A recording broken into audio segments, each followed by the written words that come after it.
Salut, premier épisode des guides Pokémon Unite, la série qui va vous donner les bases pour appréhender les différents Pokémon de ce jeu. Pour ce premier épisode, on va s'attaquer à Ectoplasma. Ectoplasma, c'est l'un des 4 seuls speedsters du jeu. C'est un Pokémon qui est vraiment létal dans le méta actuel. Il est très généralement joué dans la voie centrale pour pouvoir avoir l'avantage de niveau contre l'équipe adverse et ainsi Snowball en tant que carry pour facilement prendre des kills contre l'équipe adverse et permettant ainsi de prendre l'avantage. Le Pokémon commence la partie en tant que Fantominus, évolue au niveau 5 en Spectrum et en Ectoplasma au niveau 9.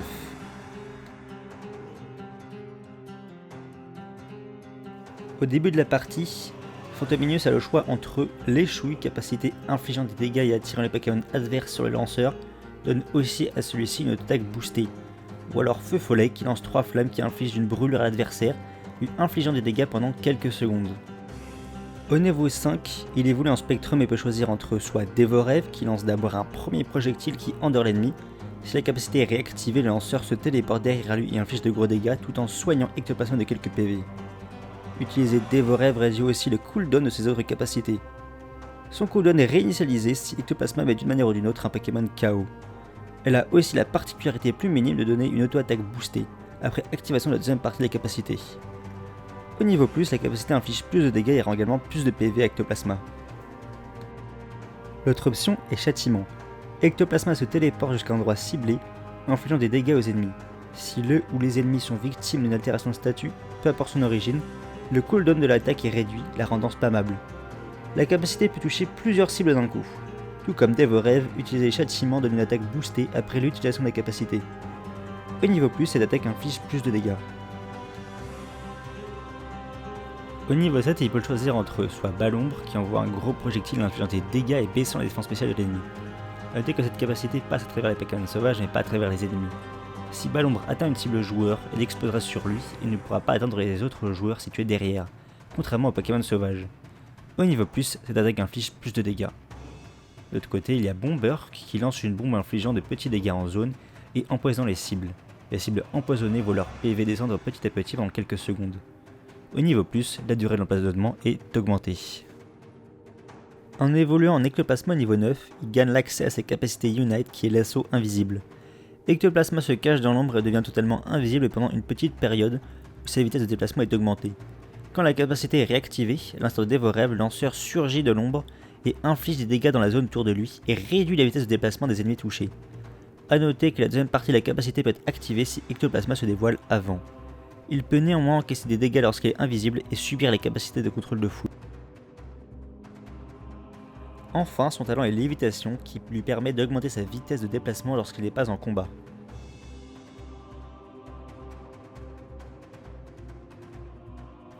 On s'attaque à présent à la partie itemisation de notre Ectoplasma. Donc ce dernier étant axé sur le spécial et sur l'offensif, les objets augmentés de celle-ci sont fortement recommandés. Donc les lunettes choix, lunettes sage et lunettes d'assaut. Le combo des trois est un build qui marche bien mais forcera à devoir trouver les opportunités de scorer afin de stack les lunettes d'assaut. Dans une moindre mesure, celles-ci sont remplaçables par le bouclier de secours pour avoir plus de bulk après l'utilisation de l'Unite, ou alors le bandeau qui permet plus de sustain et qui leur rend moins punitif le fait de rater ses capacités. Autrement, les autres items sont pas forcément optimales sur Ectoplasma. Pour ce qui est de l'objet de combat, la bouton fuite est l'idéal pour aider à escape un fight, étant donné sa faible mobilité, ou alors la vitesse plus dans une moindre mesure. Le total soin est aussi jouable, mais autrement, les autres objets ne sont pas forcément utiles sur Ectoplasma.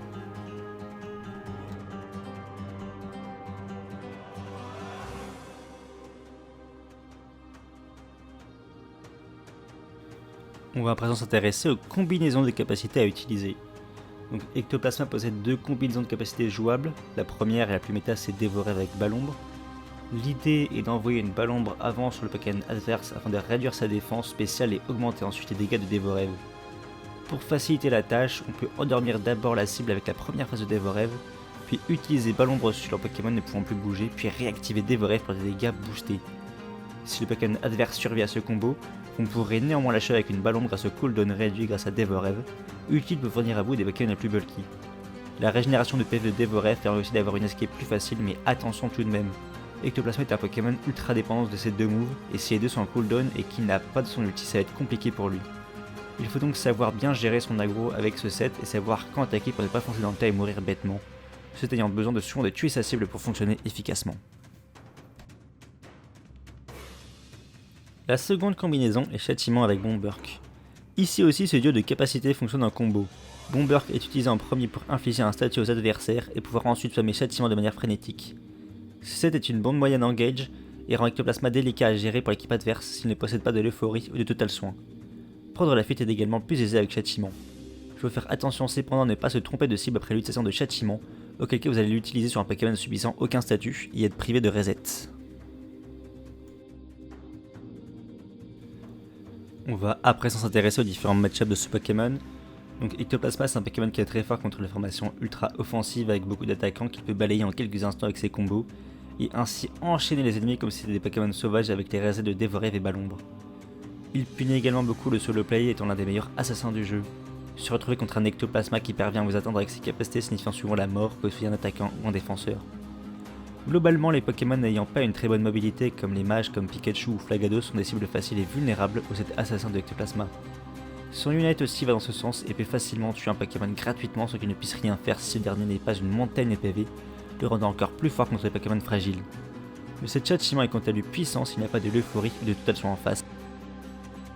Le Poké est moins efficace contre les gros Poké bien bulky, qui sont par définition plus durs à tuer, sont moins dérangés par Ectoplasma s'il possède tout leur PV, celui-ci ayant besoin de tuer sa cible rapidement pour faire marcher son set. Le jeu coordonné est efficace pour le contrer et il est très vulnérable au CC. Et, même s'il peut éliminer rapidement l'attaquant de la composition adverse, il mourra souvent face au reste de la team s'il est bien focus, car il n'a pas beaucoup d'escape au corps à corps. Certains Pokémon très aggro aussi, comme Sucrane ou Exagite par exemple, sont pas faciles à gérer si ceux-ci parviennent à arriver au contact contre lui. On va à présent s'intéresser aux Pokémon qu'il est intéressant de jouer avec Ectoplasma. Donc les Pokémon qui possèdent du CC pouvant stun les adversaires comme l'Electacle ou le Tonnerre de Pikachu ou la Danse Flamme de Gouplin, voire les Freeze de Fenard avec Blizzard sont d'une grande aide à Ectoplasma, lui permettant de toucher ses adversaires plus facilement avec ses capacités. Une frontline qui applique des CC comme par exemple Flagados ou Ronflex sont également très efficaces et peuvent encaisser des dégâts pour lui. Le jeu de pair avec l'euphorie pour le protéger des CC est également efficace et facilite son travail d'assassin.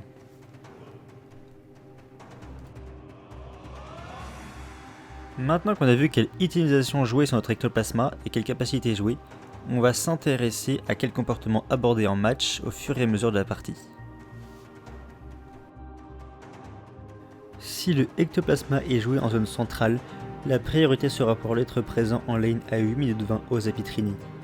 S'il y a la possibilité de tuer un adversaire, il ne faut pas hésiter à prendre sa chance. Spectrum a des gros dégâts dès les rallyes, et s'il est bien soutenu par les deux laners, il peut facilement prendre 1 ou 2 kills.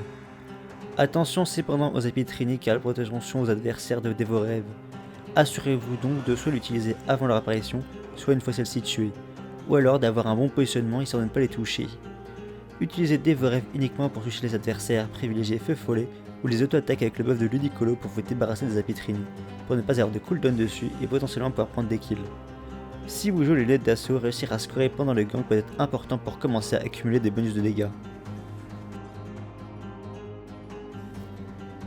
Pour ce qui est du premier objectif, l'idéal est d'arriver au Torgamor avec un niveau 9 pour avoir Ectoplasma afin de quasiment assurer l'objectif. Le gap entre Spectrum et Ectoplasma est vraiment grand, donc se concentrer sur les kills sans trop vous donner sera votre priorité.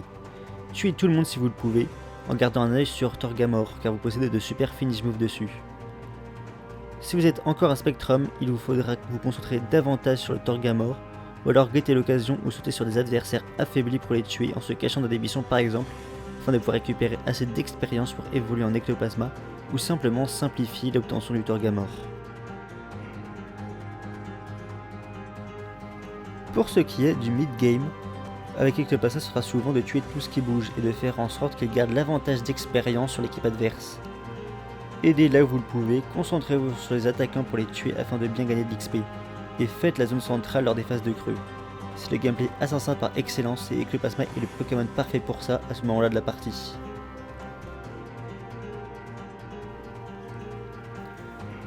Avec l'apparition du Elector et tout le monde bien regroupé, le gameplay d'Ectoplasma sera souvent plus difficile à mettre en place. Priorisez les éliminations des attaquants adverses qui mourront souvent en un seul coup. N'hésitez pas à sécuriser un kill avec Lunite car Ectoplasma a de plus en plus de mal à se montrer utile dans les grands et longs teamfights. C'est aussi un bon cleaner et si la team adverse est bien affaiblie, défenseur ou pas, sautez-leur dessus avec Ectoplasma. Pareil que pour le Torgamor, gardez un œil sur le Hector, ses moves sont puissants pour l'achever. Les Buissons seront bien sûr votre meilleur ami pour trouver des opportunités d'assassiner les Pokémon adverses. Il est à présent l'heure de conclure cette vidéo.